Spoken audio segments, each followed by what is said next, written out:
Hello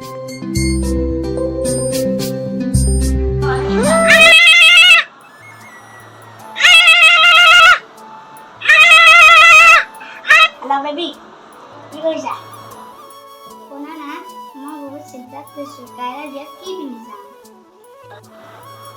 baby তুমি চাদৰ মেখেলাকে পিন্ধি যাবা। মোৰ ওচৰত ইমান ভাল কাপোৰ নাই। চাদৰ জিন্স আৰু টপ পিন্ধি আহিবা। মই জিন্স টপ পিন্ধি যাম।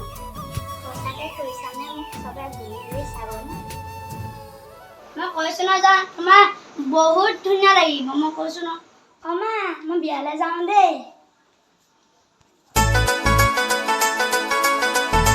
নমস্কাৰ, মই নৱজিতা কৈছোঁ। মোৰ যদি ভিডিঅ'টো ভাল পালে তেন্তে লাইক কমেণ্ট শ্বেয়াৰ কৰিব আৰু ওচৰত থকা টিলিঙটো বজাব নাপাহৰিব আৰু চেনেলটো ছাবস্ক্ৰাইব কৰিব। ধন্যবাদ।